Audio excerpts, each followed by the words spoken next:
The boardroom went silent when Elizabeth Carter's voice cracked. She stood at the head of the long glass table, the city lights glowing behind her like a crown she no longer felt worthy to wear. "I need a baby," the CEO said, her hands trembling as she gripped the chair. "Or I lose everything." The men and women around her exchanged uneasy glances. To them, it sounded absurd. To Elizabeth, it was a death sentence written into a contract she had signed years ago without imagining this moment would ever come. Elizabeth Carter had built Carter & Company from nothing. After her husband Daniel died in a car accident 12 years earlier, she poured her grief into work. Sleepless nights became her comfort, success her shield against loneliness.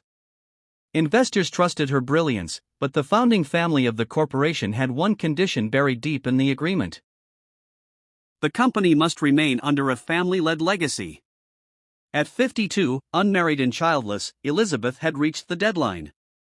If she did not present an heir by the end of the quarter, the board would force her out, and the company would be sold piece by piece. Her life's work would vanish. Doctors had been honest. Adoption would take years she didn't have. Surrogacy required legal approvals that wouldn't move fast enough. Her options were running out, and desperation had a way of pushing pride aside. That was when her lawyer quietly mentioned a man named Michael Reed. Michael Reed was everything Elizabeth was not. He lived in a modest neighborhood on the edge of town, in a small house filled with laughter and grief in equal measure. A single father of two, Michael had lost his wife, Sarah, to cancer 4 years earlier. He worked nights as a hospital orderly and days as a part-time EMT, barely sleeping but always showing up. His children, Noah and Lily, were his world. Every decision he made was filtered through one question: would this protect them?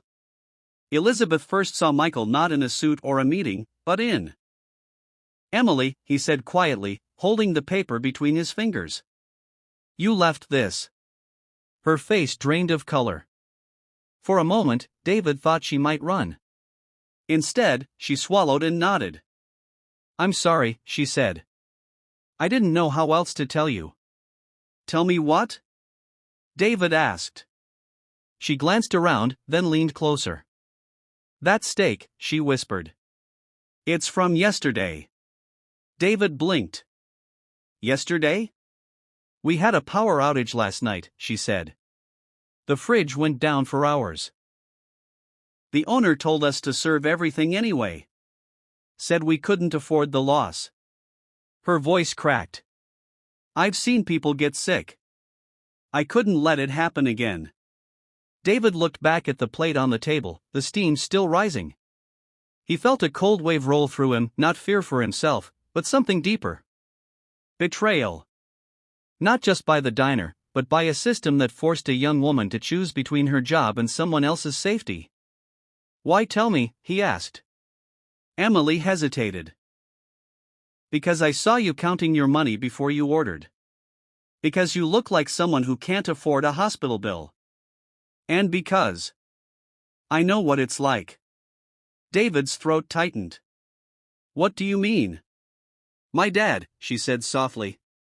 "He raised me alone after my mom died. Worked himself sick just to keep us fed. People took advantage of him because he was desperate." Her eyes met David's. "I couldn't be part of that." For a long moment, neither of them spoke. The diner noise rushed back in.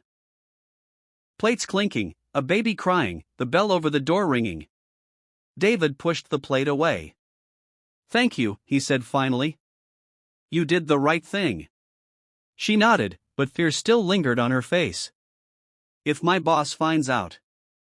"He won't," David said. "Not like this." David returned to his booth, but he didn't sit. He watched. The owner, a heavy-set man named Frank, laughed with a regular, completely unconcerned. David felt anger rise, but he forced it down. This wasn't about revenge. It was about responsibility. He paid for the meal anyway, leaving.